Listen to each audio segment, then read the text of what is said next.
Bom dia.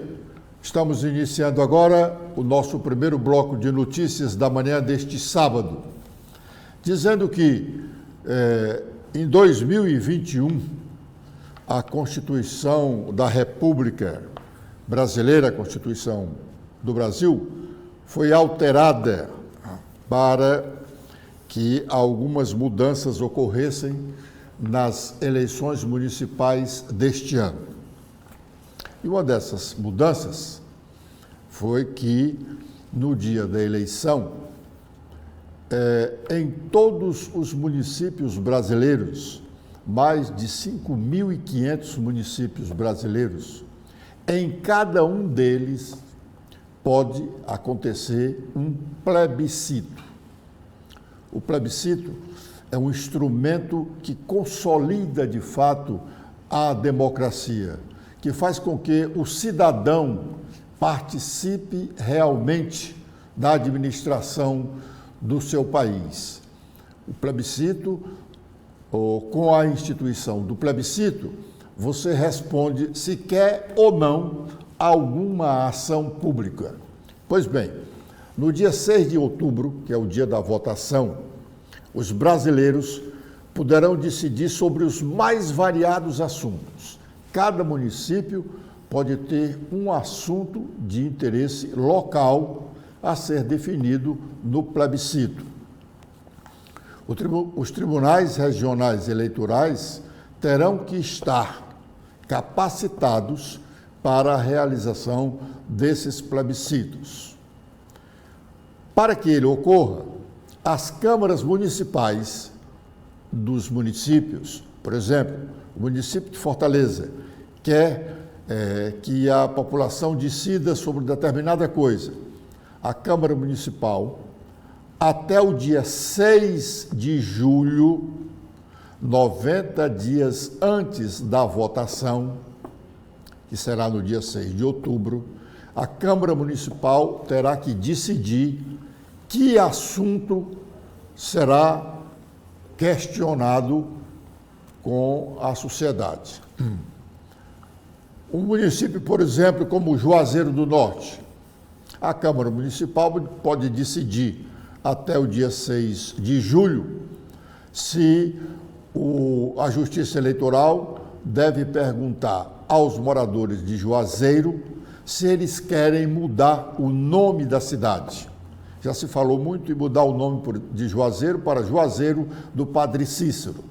Esse assunto já foi discutido na Assembleia Legislativa Cearense, já foi discutido na Câmara dos Deputados, mas nunca foi resolvido.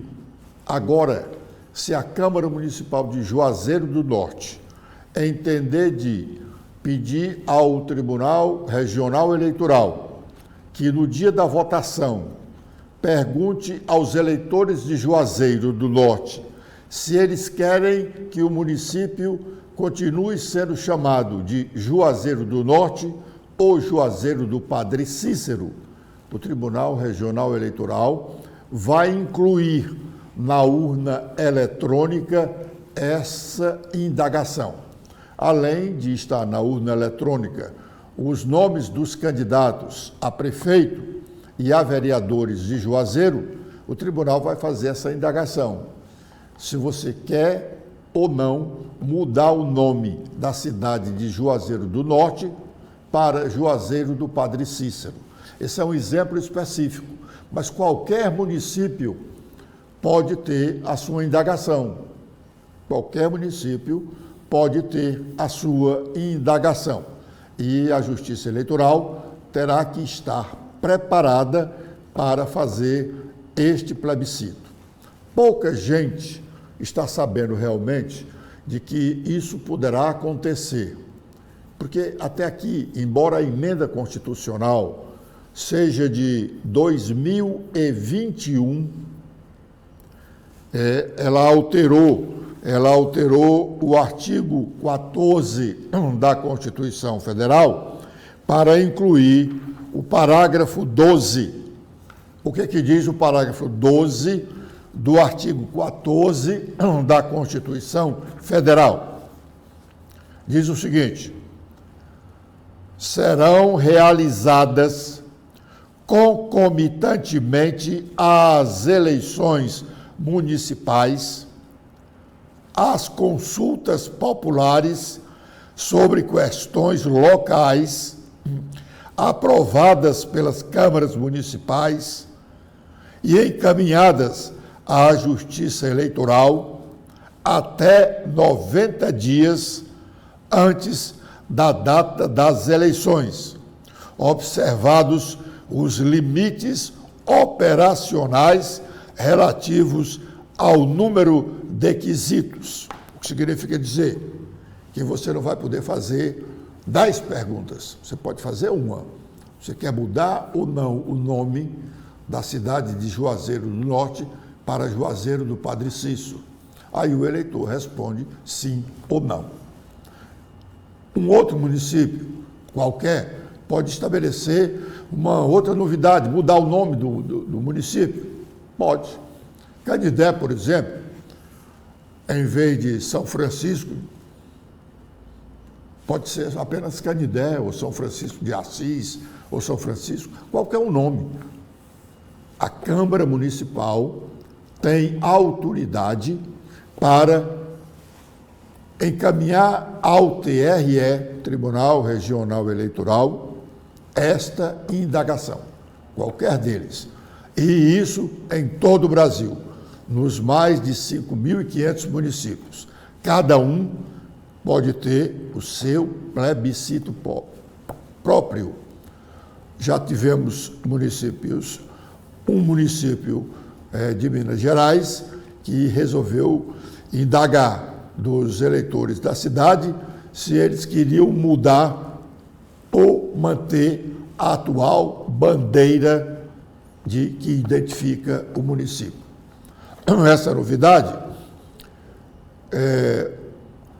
já faz parte da Constituição da República e os tribunais regionais eleitorais estão devidamente preparados para este plebiscito.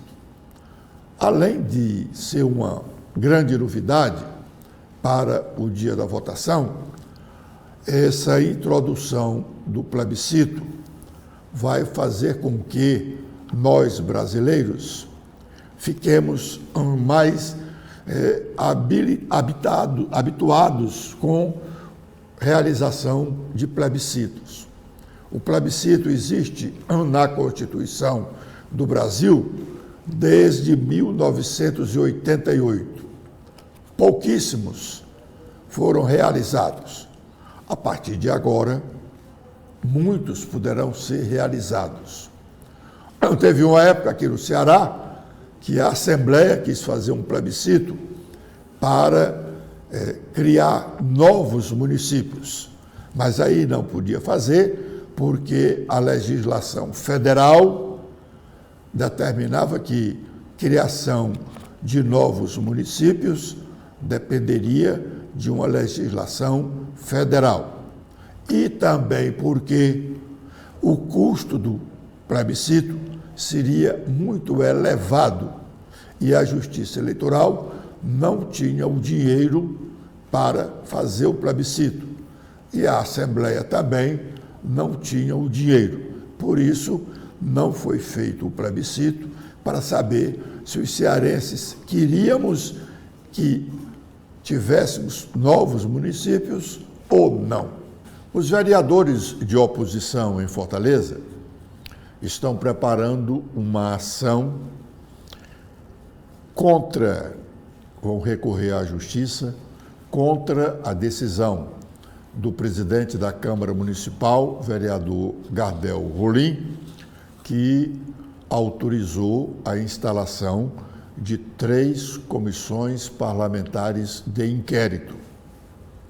A oposição alega que essa decisão do presidente foi para impedir que eles conseguissem instalar uma CPI, Comissão Parlamentar de Inquérito, para averiguar a venda de terrenos do município de Fortaleza, segundo eles, a preço de banana. O regimento da Câmara só permite que 3 comissões parlamentares de inquéritos funcionem no mesmo tempo.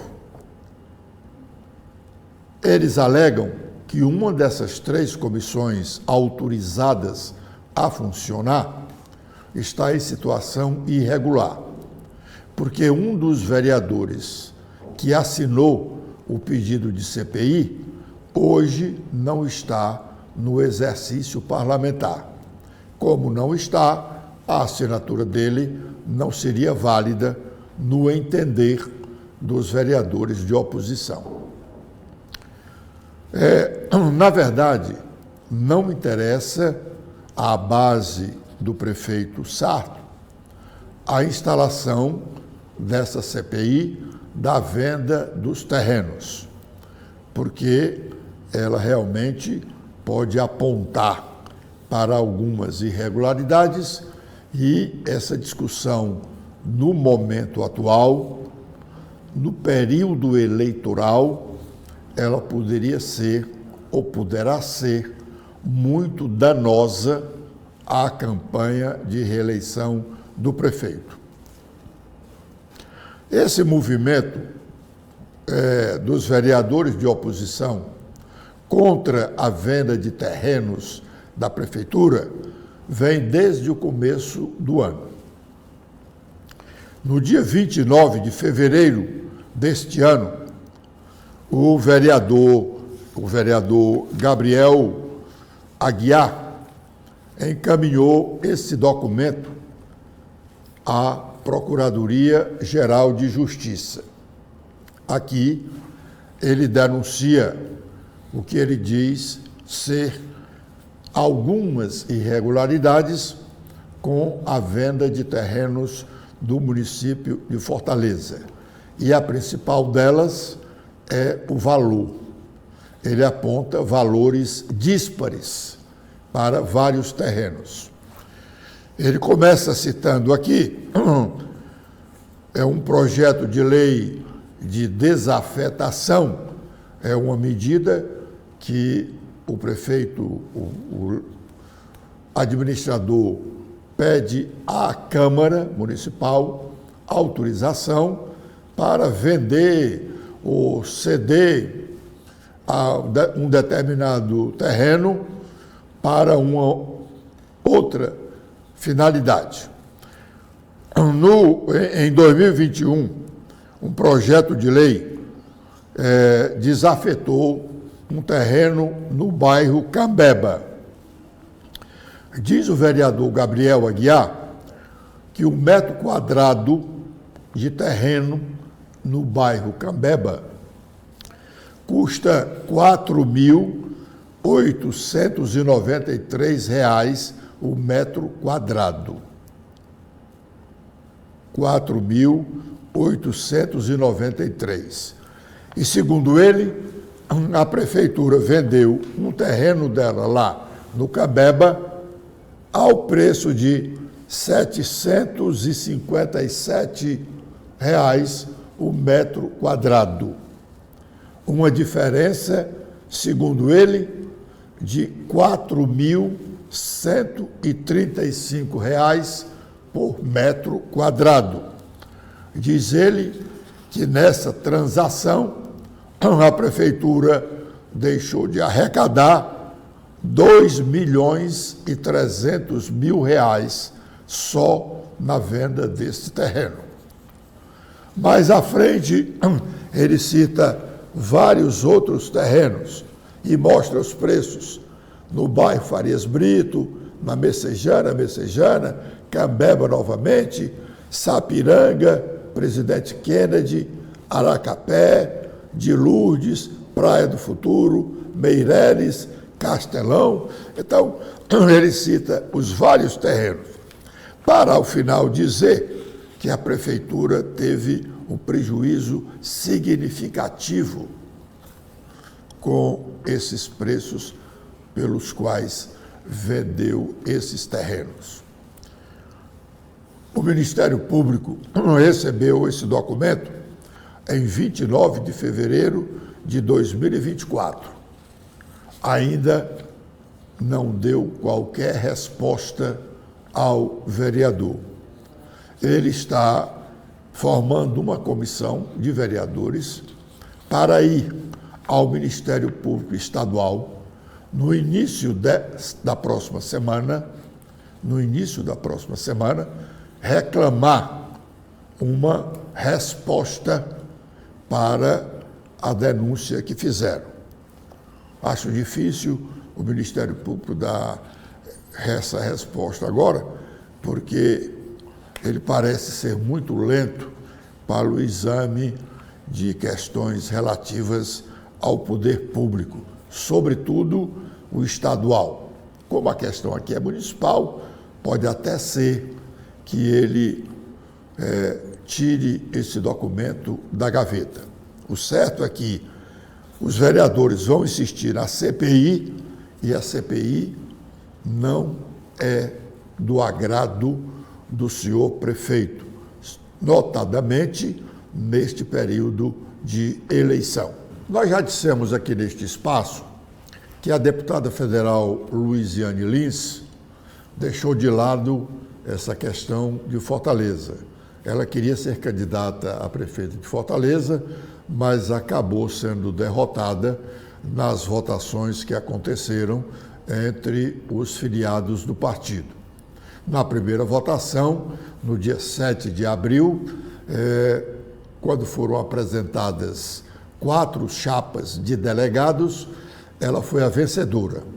E até nós escrevemos no blog do Edson Silva que naquele dia 7 de abril ela derrotou o senador e ministro Camilo Santana, que é inimigo dela, derrotou o Zé Guimarães, que é o líder do governo na Câmara dos Deputados, derrotou a Assembleia, que tinha como candidato o deputado Evandro Leitão, que foi o vencedor, e tinha derrotado uma parte do Palácio da Abolição. Acontece que ela venceu individualmente, mas as outras 3 chapas, do Evandro Leitão, do deputado Guilherme Sampaio e da deputada Larissa, juntaram-se e eles fizeram maioria de delegados e assim Evandro Leitão foi o escolhido para disputar a prefeitura de Fortaleza pelo PT.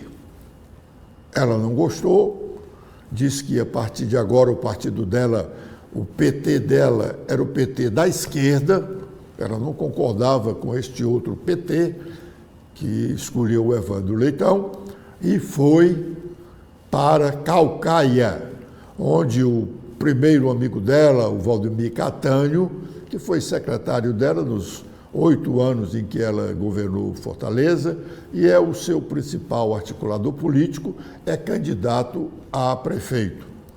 Dizia-se até que essa candidatura dele era um agrado para ela, Luiziane. Na verdade, ela ganhou um prêmio com essa derrota aqui no PT de Fortaleza, porque ela, fazendo campanha para o Catânio lá em Caucaia, ela vai agregar alguns milhares de votos aos que ela já tem para se reeleger deputada federal. Caucaia é um grande colégio eleitoral e que não tem lideranças locais. A última liderança que Caucaia teve foi o Tenente Edson. O Tenente Edson foi a maior liderança política do município de Caucaia, quando o município não tinha a expressão que tem hoje. E a força dele era tão grande que até agora bem pouco ele ainda tinha meta, que conseguiu ser eleita prefeita de Caucaia, bisneta, que foi eleita deputada estadual. Mas o colégio eleitoral de Caucaia, de um certo tempo para cá, ficou aberto. Foi prefeito lá o médico Washington Góes, o Naumi Amorim e agora, por último, o Vitor Valim. Nenhum com raízes políticas lá no município. Luiziane pode até herdar isso. Acontece, agora que vem o importante, acontece que descobriram nos bastidores que Camilo Santana e Zé Guimarães, Camilo é inimigo de Luiziane, Zé Guimarães é adversário, descobriram que ela pode ter ganho um prêmio com essa situação, assumindo uma liderança lá no município de Caucaia, e dizem que há um trabalho nos bastidores para derrotar o PT da Luiziane lá em Caucaia, derrotando o Catânio como candidato a prefeito. E isso estaria sendo tramado, essa tramóia estaria sendo organizada com o conluio do MDB. O conluio do MDB. O MDB poderia apresentar o candidato que abriria o espaço para os petistas contra Luiziane votarem no MDB. E o governo ficaria, assim, com a prefeitura de Caucaia. O outro candidato é Naumi Amorim, ex-prefeito, que é indicado pelo PSD. Se realmente o MDB, que é aliado do PT no Estado, lançar candidato a prefeito de Caucaia, a tramóia está oficializada. Continue conosco, já já mais notícias neste primeiro bloco de notícias da manhã deste sábado.